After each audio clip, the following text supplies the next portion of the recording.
चलिए छत्तीसगढ़ की दुर्ग से जुड़ी हुई एक खबर का और रुख कर लेते हैं। जी हां, आज एक दिवसीय क्रांतिकारी आंदोलन SC, ST और OBC अल्पसंख्यक और मसीही समाज के द्वारा किया गया। आपको यह भी बता दें कि यह क्रांतिकारी आंदोलन पिछले दिनों मसीही समाज पर हुए हमले को ध्यान में रखते हुए इसके साथ ही मसीही समाज और अल्पसंख्यकों पर हो रहे अत्याचारों के खिलाफ उनके हक और अधिकारों के लिए किया गया। समाज के लोगों ने मुख्य रूप से पिछले दिन हुई इस घटना में आरोपियों के विरुद्ध कड़ी कार्रवाई की मांग की और इसके साथ ही उन्होंने यह भी कहा कि मसीही समाज के लोगों को हमेशा इस तरह की घटनाओं का सामना करना पड़ता है। हम शासन में प्रशासन से यह मांग भी करते हैं कि हमारे समाज के लोगों को सुरक्षा प्रदान की जाए और स्वतंत्र भारत में सभी को अपने धर्म को मानने का पूर्ण अधिकार है। इस तरह हम भी अपने धर्म का पालन कर रहे हैं। हम चाहते हैं कि मसीह समाज भी हो रही लगातार घटनाओं पर रोक लगाई जा सके। दुर्ग से संवाददाता दीपमाला सिन्हा की खास रिपोर्ट।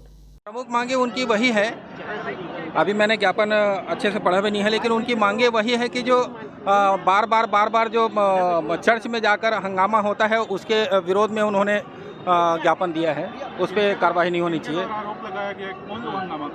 ये ऐसे नामजद उन्होंने नहीं कहा है, लेकिन एक संकेत दिए हैं कि जो आए दिन चर्च में कार्रवाई होती है, लड़ाई झगड़े होते हैं, मारपीट होते हैं, उस पर रोक लगाई जाए। उनकी यही मांग। संगठनों के ऊपर कार्रवाई की मांग की गई है। ऐसा उन्होंने स्पेसिफिक नहीं कहा है, लेकिन उनकी मांग यही है।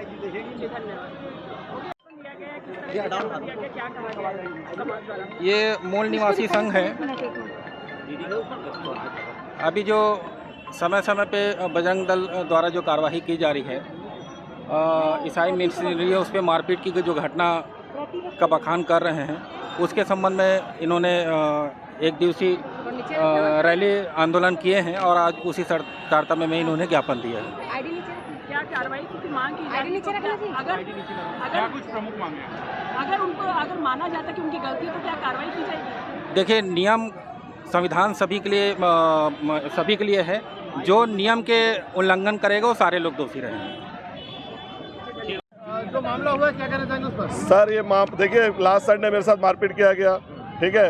ये मेरी मेरा संविधान का अधिकार था। एक अध्यक्ष होने के नाते मैं अपना चर्च जा रहा था, ये लोगों ने मुझे गेट से खींचकर मेरे साथ मारपीट किया, मेरे कपड़े फाड़े और मेरे साथ जो एक मतलब हमारे फोर्स के आदमी थे, हमारे चाचा जेबल चाचा, वो जो मतलब फोर्स रिटायर है, वो बीच बचाव कर रहे थे, उनको दुश्मन जैसा मारा गया। और ये कृत्य ना केवल इतना वरन बाद में, ठीक है, अगर हमको मारा गया है तो प्रभु यीशु मसीह जो है माफ़ करने जैसा बड़ा दिल हमें देता है, हम माफ़ करने को तैयार है। लेकिन ये जो गंदा आरोप औरतों के विषय को लेकर मैंने औरतों पर हाथ लगाया है, ये एक जो गंदा आरोप एक अध्यक्ष होने के नाते मुझ पर लगा है, मेरे समाज पर लगा है और मेरा समाज इसे बर्दाश्त नहीं कर रहा है। FIR को लेकर के क्या कहना चाहेंगे? आप लोगों ने भी FIR दर्ज कराने का प्रयास? कहाँ होता है उनके खिलाफ FIR? बताइए ना। हमारे बेकसूर निर्दोष पास्टर जो है जेल में चले जाते हैं, इनके पर कहाँ कार्रवाई हो रहा है? इनके ऊपर जो है कई वारंट है, कई गिरफ्तारी वारंट है, परंतु इनके कहीं पर भी इनकी जो है किसी प्रकार कोई गिरफ्तारी नहीं होती है। ये तो थाने में घुस आते हैं,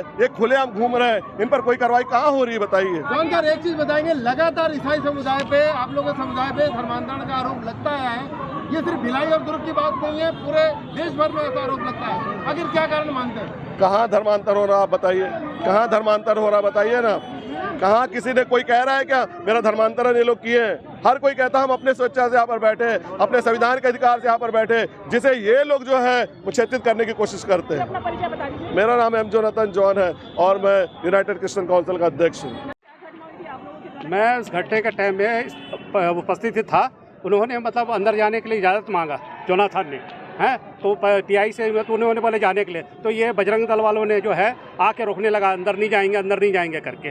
तो ठीक है, हम लोग का दोनों के ऊपर बहुत मारपीट की, मेरे ऊपर और मेरे भतीजे के ऊपर, हैं, जबकि मैं MA मैं फोर्स से रिटायरमेंट, मेरी उम्र 64 साल की है। मेरे ऊपर भी इतना जोर से मारपीट की है, मतलब घाव में दिखाऊंगा तो आप भी आश्चर्य हो जाओगे, अभी तक के नहीं मिटी हुई है। लेकिन नाम से हम रिपोर्ट दर्ज करा रहे हैं, पुलिस ने उनके नाम से अभी तक के FIR नहीं किया है। ये बड़ा दुख की बात है। समुदाय पर लगातार आरोप लग रहा है। मैं तो ज़्यादा लोगों का नाम नहीं जानता हूँ, हैं, एक ज्योति शर्मा थी और एक सिन्हा करके था, रवि निगम था, इनका नेतृत्व कर रहे थे, प्रदीप सिन्हा है, रतनिया तो नहीं था, उधर था, है प्रफुल्ल पटेल, ये सब चीज़ थे, इन्होंने जो है नेतृत्व कर रहे थे, है।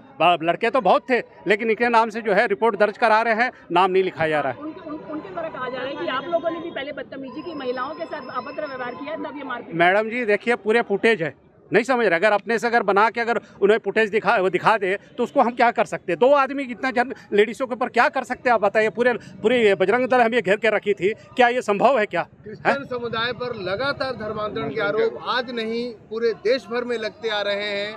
क्यों लगते आ रहे हैं, क्या मानते हैं?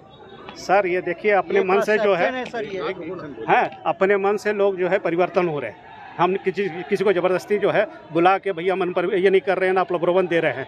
लेकिन लोगों को मतलब ये लग रहा है कि ये ज़्यादा से ज़्यादा संख्या में ये हो रहे हैं, तो इनको यही बात का दुख है। मैं ये सोचता हूँ कि उनको भी अपने लोगों को रोके कि इनके धर्म में ना आ जाए करके, तो फिर क्या बोले भैया। जी, अपना परिचय बता दीजिए। मेरा नाम है M.A. ब्लू, सेक्टर 7 में रहता हूँ।